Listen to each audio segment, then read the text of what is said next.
My name is Ligia Cuevas Johnson, and my photography exhibit, as discussed here, comprises 40 black and white photographs of Latino children, all of which are either undocumented, have an undocumented parent, or a close family member who is undocumented. The book exhibit idea came to me while I was studying specialized photography at the Santa Fe School of Photography. My idea was carried forward during an afternoon conversation with Maria G. Martinez. She is the executive director of ELL Museum Cultural Santa Fe in Santa Fe, New Mexico. In that conversation, Maria fashioned the collection title. She described the children as vulnerable dreamers. Maria agreed to the idea, so I left that meeting. I remember thinking that I needed to get right on the project. My photo exhibit was displayed in her museum just a few months later. My photographs are now a part of the museum's permanent collection. The photography exhibit's 40 photographs have also been displayed at The Ohio State University at Columbus at 4 different venues, the Cincinnati Museum Center, and over 3 consecutive years at Miami University in Oxford, Ohio. The book is also available on the Blurb website. About the children. I wanted to show a consecutive view of immigration by presenting images of Latino heritage children that live in the United States. From the start, I vowed not to include opinions of politics in any form. I also decided not to have any affiliation with organizations that might adversely affect exhibits venues. My concept was to work independently and present a positive view of immigrant children through my photographs.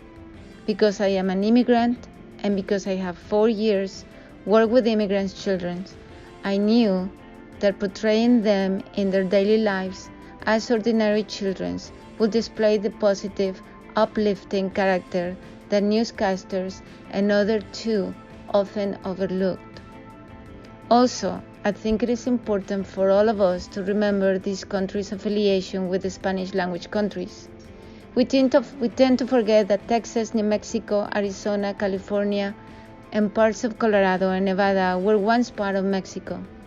I also like to note that Spain, which is for 300 years occupied Mexico, once owned large portions of what is now the United States.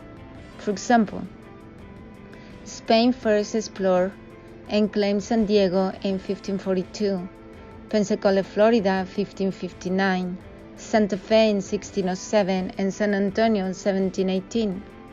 I think it is important that we remember this country's Spanish language heritage and also recall that Latino history and people remain prevalent in the United States, as well as the business, travel, and immigration momentum between the United States and Spain, Spanish-speaking countries.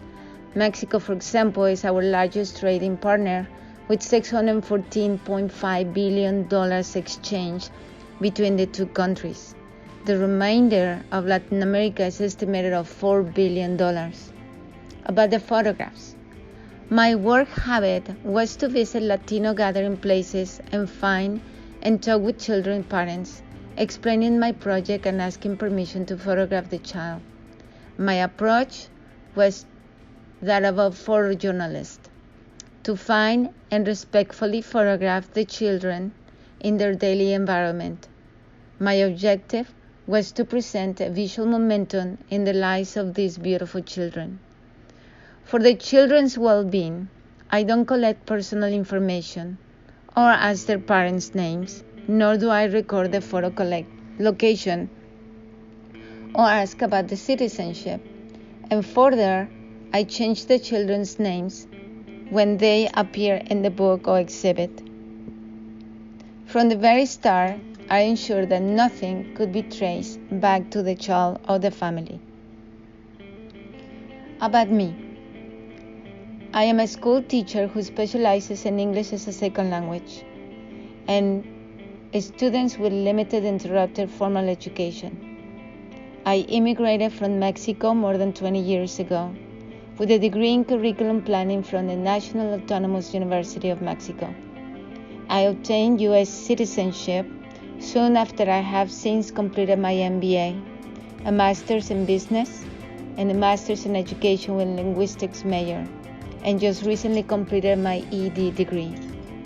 In addition, I was once a managing editor for 3 British publications in London, and I have covered stories from several business-to-business magazines, and have photographed in Mexico, the United States, Canada, England, France, Spain, and Dubai and Israel.